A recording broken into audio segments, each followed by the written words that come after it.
you really have to be, you've really got to localize your strategy. But at the end of the day, when it comes back to talent acquisition and talking to candidates and casting the net wide, one thing is universal in all these different regions. You've still got to give them a good experience. You've really, that is a non-negotiable. And you know what? I really want managers of TA teams to, when they're having their appraisals with their teams, their direct reports, yes, of course, it's important about, okay, your time to shortlist, your time to offer, your time to hire. Of course, all those metrics are important. How many managers out there today of talent acquisition teams are asking, what inclusive practices did you use with these campaigns? What did you learn from those? Welcome to DEI Career Conversations. I'm your host, the DEI career coach, Andrea G. Tatum. In this episode, I had an opportunity to speak with Sarah George, and we talked all about intentional, inclusive hiring, not just diversity recruiting, but how a talent acquisition team can really focus on using relationship building to help an organization to become more diverse, equitable, and inclusive. Sarah's career has spanned over 26 years with experience in recruitment and talent acquisition. And this has happened all over the world, including Australia and London. And she's currently based in Florida now and is the DEI lead for talent acquisition for North America and EMEA at a global chemical manufacturing company. Don't forget to like and subscribe so that you can continue getting more free content just like this. And if you're interested in learning more about how you can discover and gain more clarity and confidence about what's next in your career, be sure to check out DEIcareer.com/coaching. Now let's get into it. Welcome to DEI Career Conversations, Sarah. Thank you so much for being here with us today. Hi, Andrea. I'm really excited to be here. Thank you. Thank you for the opportunity. Absolutely. I am ready to get into this conversation, talking all about diversity hiring, inclusive hiring. And so before we even get into all of that, I'd love for you to share a little bit about your own career journey. Excellent. Thank you, Andrea. Sure. So, wow, I have a few countries here to talk through. So started off in Australia after university, fell into recruitment. Like if anyone went to university to study recruitment, I don't believe you for one second, but if you did, come and tell me, because I don't think any of us went to university to study recruitment. So I fell into that, did that with some huge companies, and then got into pharmaceutical recruitment, went to work in sales in Malaysia. So that was a stint in working in Asia. That was fantastic. Corporate sales, it was brilliant. Taught me so much about B2B, business relationships and reading people and all of that. So, but I went back to Australia, back into recruitment, worked with some big pharmaceutical companies in talent acquisition. So this is in-house. After the big agency work, I went in-house into talent acquisition, and there it was looking at very, very specific skill sets within pharma, which is very challenging, but you really engaged with your candidates. That taught me skills like really getting to understand what it is about them that's going to make them stay for many, many years to come and grow their company with you. So it wasn't just, hey, let's get this person into this job. Let's find out if they're the right person, and then we're going to work with them. And you constantly see them when you're in house, don't you? So you build that relationship. I have to say that I've made some very, very good friends from my ex-candidates. And you know what? Even the ones who didn't get the job because they felt that, they had a great experience, I'm still friends with them. So work then moved me over to the UK, where I worked for 6 years, again in pharmaceutical, which is an area that I know and really, really cherish. And this had me looking after a recruitment team or talent acquisition in-house team that looked after the UK and the Nordics area and also Belgium.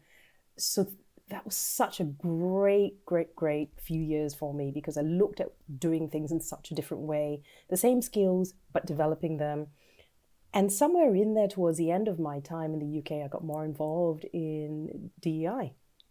Still working in talent acquisition, but looking at how we can really start to hone in on giving that candidate a good experience. Really those moments that matter. I would have stayed on longer in the UK, except I met someone who is an American, and then I moved over here 2 years ago. So I'm now a resident of Miami, Florida, enjoying the heat. It's about, I don't know, I think it's about 80 degrees Fahrenheit right now. I'm still working with Celsius and Fahrenheit, but that's quite warm. So yeah. So that takes me to today. And today, my role is solely and purely in DEI, centered around talent acquisition. So, and making sure that DEI is embedded in everything we do throughout talent acquisition. So I'm really, really excited for us to talk through that. I love it. I love that you mentioned kind of in your journey the skills that you gained along the way, especially in the role being in sales. And you talked about, I mean, I can imagine the transferable skills because like in talent acquisition, you're literally selling individuals and trying to convince them and building those relationships to tell them like, we want you here. We want you to come and work with us. And so I can really see, and I hadn't really thought so much about like someone being and having a sales background, probably really excelling in the recruiting area. I think you're right, Andrea. It does give you the foundation. I'm not saying that great recruiters can't come from other areas. Of course they have. But it does give you that whole understanding someone's need and finding a solution. But I think in talent acquisition, it takes it a level deeper because what I teach in my role is not just, okay, we have this role, let's get the best person for it. It's, hey, let's make sure that we are casting the net wide. Let's make sure that we are giving everyone equal opportunity. So it's not about equal outcome. That's not what we're talking about. It's about let them all have the same opportunity to apply to this role, to be considered for it, to be treated fairly, and of course, may the best person win. But then also, what is their pre-boarding journey like? What is their onboarding journey like? What are their opportunities once they join us for being considered for promotion? That should be happening all throughout their career, right? So it's not, yes, I agree, sales skills are fantastic, but this is taking it up a notch higher in making sure that, again, DEI is completely, I want to say, kind of woven into the fabric of what we do, right? In recruitment or talent acquisition.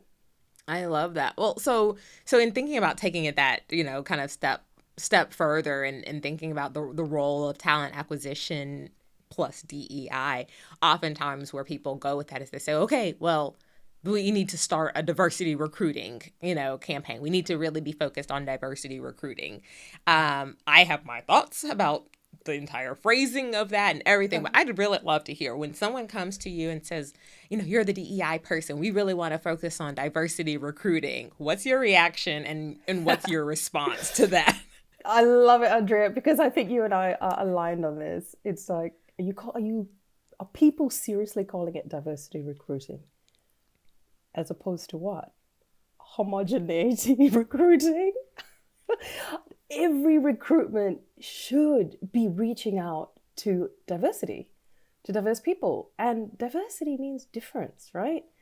So we don't want sameness. So it's the opposite of trying to attract sameness. Let's get everyone to apply. So it really irks me to hear those words as it does you. And I'm on this quest to make sure that people realize that if you're in recruitment, if you're in talent acquisition, everything you do should be centered around reaching everybody, casting that net wide, not making it exclusive. Yeah. And so I teach people from the moment you or a candidate touches our process, looks at our website, from that moment on, we have to make sure that we're authentic about what we're saying about inclusion in this company. You mentioned earlier companies that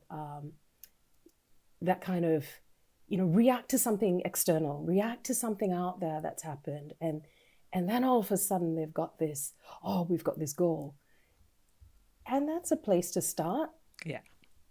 But is is it going to be fully intentional?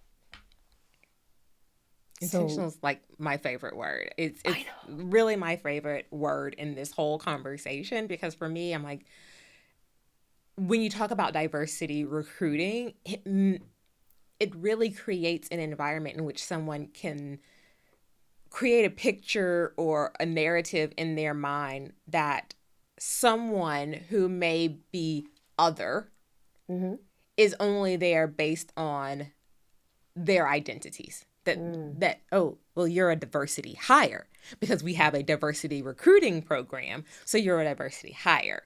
And that conversation, unfortunately, happens more than some people really believe that it happens. It like someone has said that to people I know, like, oh, like, I mean, yeah, we're glad you're here. I mean, since you're a diversity hire.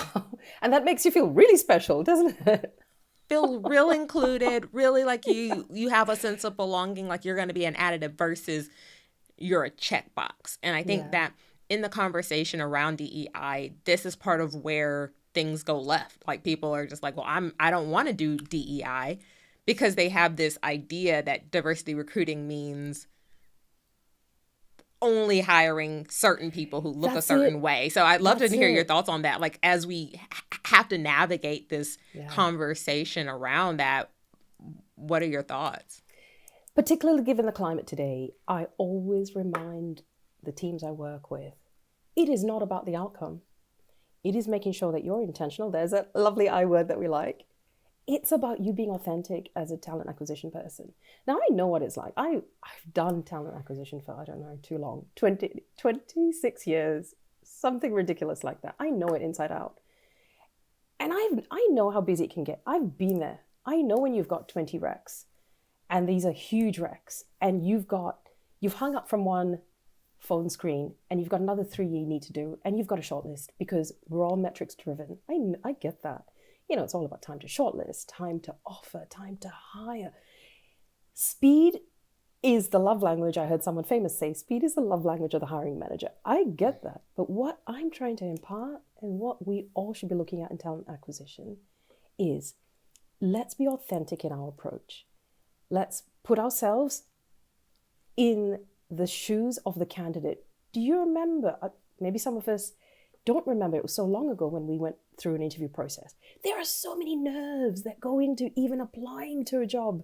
You've read the JD maybe 5 times. And research has shown that females will only apply if they feel that they meet all the criteria, 100% of the criteria. Yeah. So the longer the list, the less females are probably going to apply. And when they do, they're so nervous about this. And so much goes into this, and so many nerves. And when you go through that interview, you've got so much riding on this. You don't know what their story is. They could be the only breadwinner in the family.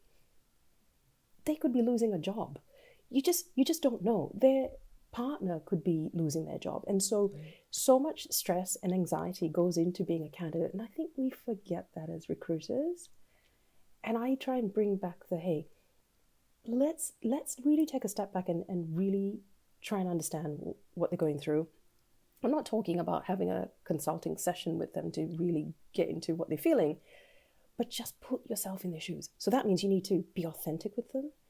You need to have an inclusive screening call. So I call these calls inclusive screening calls because that's really what they are. Yeah. You're really trying to pull information from them. You're trying to do that in a non-judgmental way. People have had gaps in their careers. So what? You need to move past that, and you need to see, okay, how can I champion this person if they've got the skills, right? Or even 70% of the skills. Yeah. I'm really interested in kind of your thoughts. You mentioned that you've had a quite a career and longevity in this area. Are there things that in the 20 plus years that you've been doing this that you're like excited about how they've changed?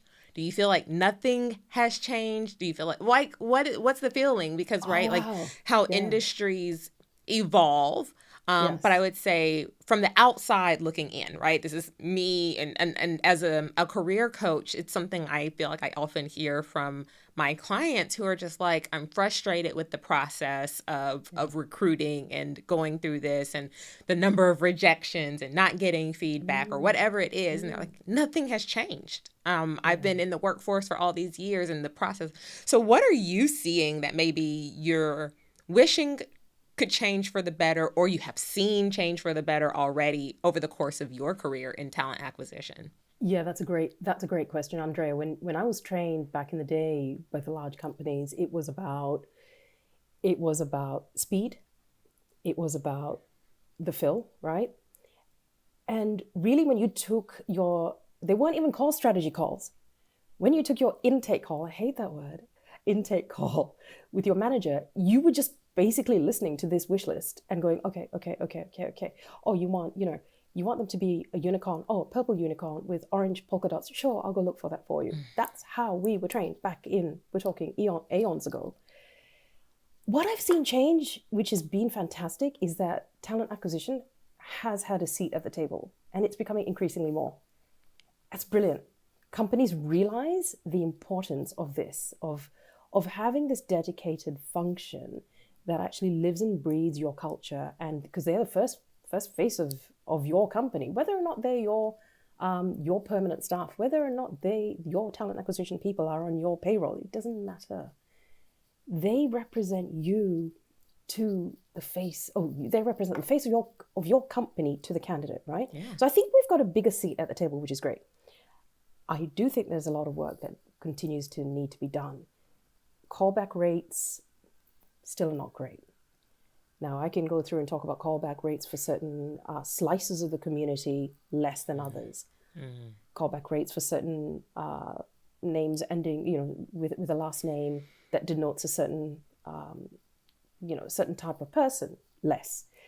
Those are things we need to work on. And if you take all that out, even normal response rates from recruiter, how many of us are guilty of having so many recs, juggling so many candidates that we forget to get back to the candidate, even if there's no news to get back to them with. So there is still a lot of work to be done. So I agree when you say that, candidates are still saying, hey, I've applied, I haven't heard. I mean, I think this is where we've really, again, it comes down to putting yourself in the candidate's shoes, treat them as a person. Yeah. They may not be right for this job, and that's okay. But I tell you what, if you engage them and you keep them, you make them feel like they went through a good experience with you, even if they didn't get the job, they'll come back. Absolutely. And it's also as a recruiter, as a talent acquisition person, it's your own branding, right? You've got to think of that too. I love it. I mean, that goes back to what you talked about at the very beginning. It's all about building those relationships. Yes. And you're building relationships, like you said, on behalf of the company, really, to create the identity, really. Like you said, you're the face of the company, oftentimes the first person that someone who's interested in your company is experiencing. So, and I have unfortunately heard those stories where it goes left, where it goes poorly. And, when you're having those initial conversations with recruiters. But I love what you talked about. And I think we all have to acknowledge that all of this work has room for improvement. I don't think, people say, well, who's doing it right? We're all kind of in this process of constant improvement. And I think that's the role of DEI, is to consistently push to say, like, where can we do better? Correct. And we're constantly learning. Anyone who says they know it all, no, we're constantly learning. One of my famous, it's become famous now, catchphrases, tell me more. Yes. I love it. It's so powerful, those 3 words. If you don't know something, if someone's going through something, you've met someone who is celebrating a certain festival or holiday that you don't know anything about, just go, wow, tell me more, and watch the barriers just come down. Yeah. People like to talk about themselves, and they're like, it's human nature. We kind of like it. That's true, but we'll do it more if we're in a safe space. Yeah. Oh, absolutely. You've been invited to have that versus like I feel like I'm just talking about myself.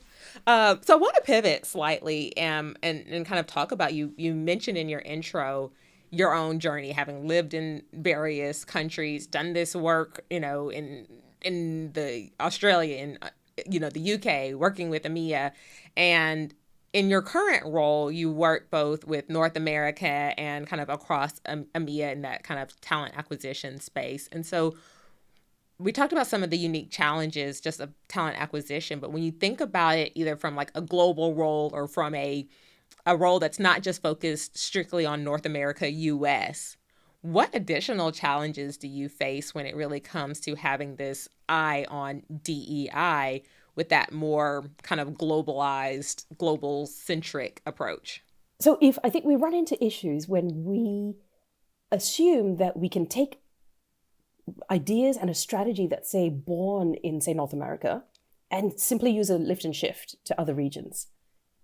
So that's where it's not going to resonate, because we really have to be careful of, or mindful of, nuances in certain countries. For example, just picking a completely homogenous country, Japan, for example. So what they're looking at is age ability and disability, right? And looking at India, which on the surface is very, very, looks the same to a lot of people outside.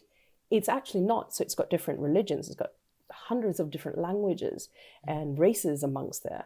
And so what they are concentrating on is, along with all of those dimensions, is also caste. So that's important for them right now. In France, you're not allowed to ask country of origin or race. So you really have to be, you've really got to localize your strategy. But at the end of the day, when it comes back to talent acquisition and talking to candidates and casting the net wide, one thing is universal in all these different regions. You've still got to give them a good experience. You've really, that is a non-negotiable. And you know what? I really want managers of TA teams to, when they're having their appraisals with their teams, their direct reports, yes, of course, it's important about, okay, your time to shortlist, your time to offer, your time to hire. Of course, all those metrics are important. How many managers out there today of talent acquisition teams are asking, what inclusive practices did you use with these campaigns? What did you learn from those?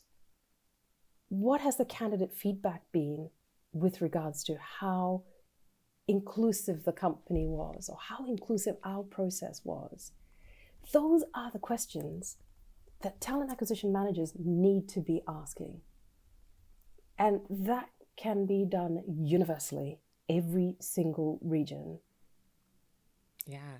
There's two things that came up. One, I would love if you could kind of just define, because obviously a lot of folks watching this, their experience with recruiting is just like being a part of the process and maybe not in the weeds so much. So when you talked about some of these things that you're measuring, metrics, you mentioned words like shortlist or rate to fill. Sure. Can you give us just a brief definition of some of those key metrics that you're often looking for in talent acquisition and why they matter? Absolutely, sure. So as I said, the love language of hiring managers is speed, right? How many people recruiting have heard that, oh, when do you want this person? Yesterday. So that they're always going to ask for that. And some of the metrics that talent acquisition people are measured by would be time to shortlist. So that's from the time from when you engage with the candidate. So when the candidate applies or comes through your system or whatever way, from that day to when you have shortlisted them to your hiring manager. And a few steps happen in between, right? You reach out to the candidate, you then phone screen them. And on that point, you should always be saying to the candidate, thank you for applying. Like, seriously, how many of us forget to actually thank them for applying to your company? Remember what I told you about the nerves that go into looking at ads, into putting yourself out there, applying to something to be potentially rejected. When the recruiter first speaks to them, the first things that should come out of their mouth is, thank you for applying. So that's your time to shortlist. From that point to when the hiring manager has got the CV from you, And then time to offer is that time from day one, from when the candidate applies to when you verbally take an offer out to them. And then, of course, you've got, usually a period in there where you have to do certain checks and background checking, et cetera, and work through your notice period, et cetera. So that last date is the hire date, and that's time to hire. So those are the metrics that usually are reportable on talent acquisition performance, which I think are fantastic. And I'm not saying that they should ever be taken away, but what needs to be added is that feedback, that feedback on how inclusive do they think the process was? Were they treated with respect? Did they see a diverse panel of interviewers interviewing them? Yeah, absolutely. I really appreciate that. And I think that's what I love about doing this work is that I'm trying to create spaces where people can just better understand, because I think as a candidate, we're often frustrated and just wondering, like, what happens? I put my application out there and it just went into a black hole and I never heard anything back. But to your point, there are certain things that organizations are looking at. And hopefully as people are watching this, I would love for people to just drop in the comments, like processes and things that metrics around recruiting, especially with the lens of inclusion. I'd love to know other metrics that organizations are looking at that I said we're really helping that conversation when the conversation can be divisive about diversity recruiting. So I love for people to drop in the comments other things that they are seeing organizations do that are positive in the process, so we can all be kind of learning. And so I'm interested, you mentioned, right, like the different things that people are looking at as they're recruiting, and especially in different areas. So you talked about like what people can disclose. Mm-hmm. What is the conversation that you find people have when it comes to agreeing to disclose, especially in like, when they're applying and people are like, well, what are you going to do with that? Yeah. How do you respond when people have that conversation of why should I disclose in my application process, because I don't know what you're going to do with it and you could be using this against me? And let me just say that's 100% valid concern. And usually once they've been through that process, it's too late to go back and put your choice in. You're having that conversation with someone after they've been hired, and then you know that they didn't disclose during the hire. And so once they feel safe enough and they're hired, if the question comes up, it's because they didn't feel safe. So what can we do to help is really, it should be inclusivity should be infused in from as early as when they look at your website. Before they even apply, they need to see that you're a company that values this. And it's not just about putting stock photos of different looking people with different abilities and different ages. It's not about ticking the performative box that, hey, we've got a section on DEI that's covered it. Great. It's actually talking about, here's some stories of people within this company who've come in and they've had their career grow. And great websites are those ones that have little interviews of people who work there, who came in as an intern, who came in as, a female engineer, and how great it was for them and how they felt that their ideas were valued and their career has blossomed. So before someone is going to apply to you, they are going to look you up obviously they'll look at your website.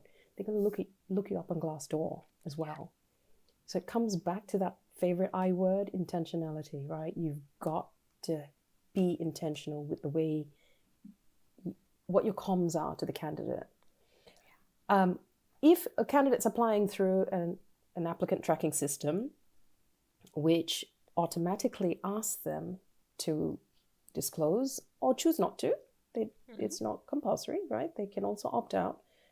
You should put in there as a company why you are asking this and what it's used for. You should actually state that, look, if you've got a goal, if you as a company realize that, hey, you need to do some more work in this, you're not where you want to be, and you're honest about that. If you state that and say, this is why we're asking for this, then you're going to put people at ease. And this is, mind you, this is before they've spoken to anyone, right? Yeah. Now, you hope that they've done that. And then once they've spoken to your talent acquisition team, they can then be assured that, hey, this is a really inclusive place to work. Yeah. Yeah. It's all about, like you said, if the metric is about the casting the wide net, it's hard to know if you succeeded Exactly. in casting a wide enough net and getting kind of enough people with diverse backgrounds to have actually applied, because there is a interesting habit that happens, which is like we're just eyeballing people and saying like, oh, okay, well, I think they're diverse and so we're good. But like actually having the information from a candidate really helps to be able to take some of that visual bias out of the equation. And like, at least that's my thought on it. 100%. I agree. And at the end of the day, data is key, right? Data doesn't lie. So how do you know that you're making things happen, that you're making the shift until and unless you have data to prove it? Yeah. And the feedback, like you said, the data, the feedback, quantitative, qualitative, all the things. So this has been so amazing. And I love everything that we've talked about. And so I want to go back just to kind of like you and your journey from TA specific to focusing on DEI for all of TA for your organizations. What's one thing that you wish you knew kind of as you got into the work of DEI? Oh, that's a great question. I think the realization that it's an evolving area and you can never be, and I believe I can never be an expert. I'm constantly sharpening my saw, constantly learning. I am still learning things today. And so being open to others' experiences, letting all the backlash against DEI wash, it doesn't matter. Because I tell you what, at the end of the day, data speaks. People, the majority of candidates, something like 80%, want to work in a company that's inclusive. In fact, I saw a stat as recently as last week that 100% of people want to work in an inclusive company. And a staggering 40% of people who are employed in a company will leave if they feel that the company is not inclusive. So, and this is not just from people who might count themselves as diverse. Let's face it, if you grow up with people of different ethnicities, races, languages around you, you've gone to school with them.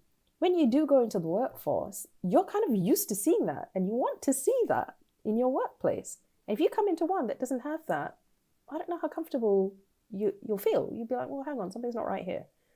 So even they would probably leave if there was a more inclusive workplace there. One last question that I have for you is, if someone is interested in a career in talent acquisition, what is a piece of advice that you would give them as they are considering that as a possible career? Wow, that's great. So can I say, before I answer that question, can I say that when I went for my first ever interview to be a recruiter, the regional manager of this very, very large firm, global recruitment firm, said to me, this is one of those few jobs that at some stage of someone's life, you played a huge part in making it better. And that stayed with me. And I think recruiters today should never lose sight of that. That's why we got into it, to actually make someone's life better, right? If we can infuse that thinking into the things we do on a day-to-day basis, we are just going to be streets ahead. But how does someone get into this amazing field? Do you know what I would say? Reach out to a recruiter whom you know, or someone in talent acquisition, because it's not something that, so you can't, as I said, you can't go to university to learn this. Hey, if there's a university out there that's doing this course, please correct me. I'll stand corrected, but I don't know one. I would say speak to someone in it who's been in it to get a full idea. And you can come in from all kinds of industries.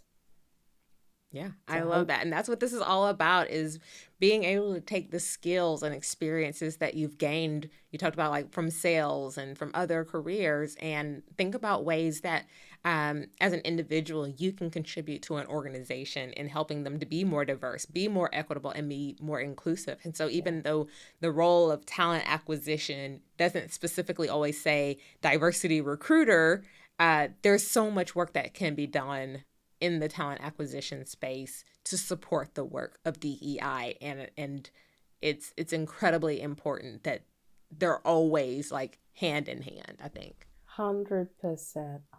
And I never want to see those two words together again, diversity recruiter. Oh, I'll be glad. I'll be so glad when it's done. Oh, yeah. You and I, Andrea, we're chipping away. No, not that. Not diversity recruiting, just inclusive recruiting or something else, anything else. So they should be synonymous, right? Exactly. Thank you so much, Sarah. It's been wonderful as ever, Andrea. Thank you. I hope you enjoyed this episode of DEI Career Conversations. Don't forget to like, subscribe, and hit the bell so that you know as soon as new episodes are live. Also, if you'd like to learn more about our brand new program, be sure to check out the links below or visit DEIcareer.com and look at our courses. This new course is so exciting because not only are we going to help support you as a job seeker thinking about pivoting your passion into a career into DEI, but we're also going to make sure that you have the tools and resources you need in order to learn how to create data-informed strategies for DEI, how to create metrics, how to make sure that you know how to do the work of DEI by getting unprecedented insights from DEI professionals who are doing this work day in and day out. So I'm so excited about it. I hope that you'll join us. We have monthly community connection calls for anyone who's a part of the program, and you can learn more about it all at DEIcareer.com.